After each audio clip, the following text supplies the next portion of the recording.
అందరికీ నమస్తే అండి. రాష్ట్రంలో ఒక 9 మంది ఐపీఎస్ అధికారులు బదిలీ అయ్యారు.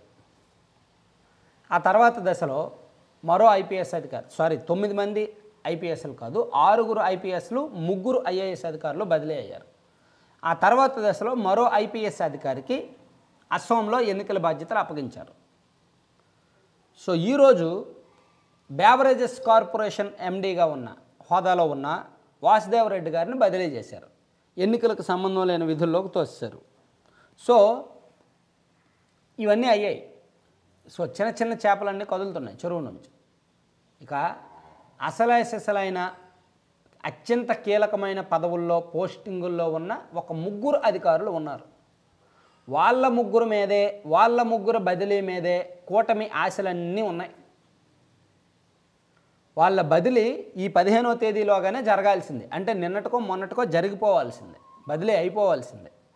కానీ బీజేపీ పెద్దలు లేదా వ్యవస్థలు, నేను దాని పని చేసుకుపోవాలి కాబట్టి మనం చెప్పాల్సింది మనం ఇండైరెక్ట్గా చెప్పుకున్నాం, ఎందుకు మనకు డైరెక్ట్గా. కానీ సో ఇక్కడ వ్యవస్థలను మేనేజ్ చేస్తున్న కొంతమంది పెద్దలు ఈ బదిలీల విషయంలో 1కి 2 సార్లు చర్చలు జరుపుతున్నారు.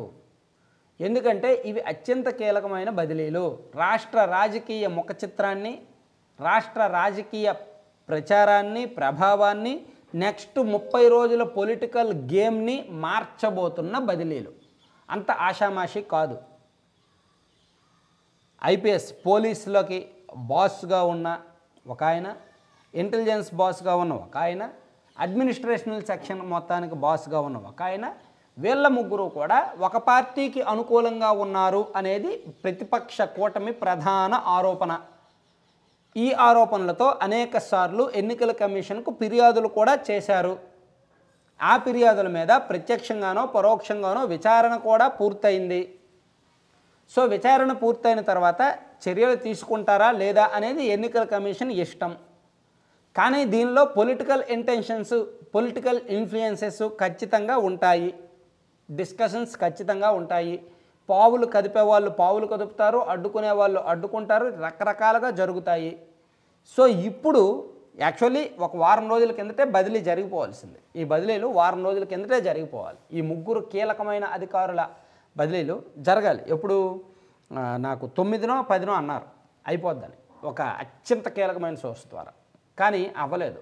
ఎందుకంటే ఇది బదిలీ చెయ్యాలని ఎంత బలంగా కొంతమంది కోరుకుంటున్నారో, ఈ బదిలీ ఆపాలని అంతే బలంగా అధికార పార్టీ వాళ్ళు కోరుకుంటున్నారు.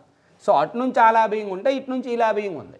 బీజేపీ పేరుకి టీడీపీ జనసేనతో పొత్తు పెట్టుకున్నప్పటికీ వాళ్ళు పూర్తిగా వాళ్ళతో కలవలేకపోతున్నారు. సో ఇవన్నీ రకరకాల కారణాలు ఉన్నాయి.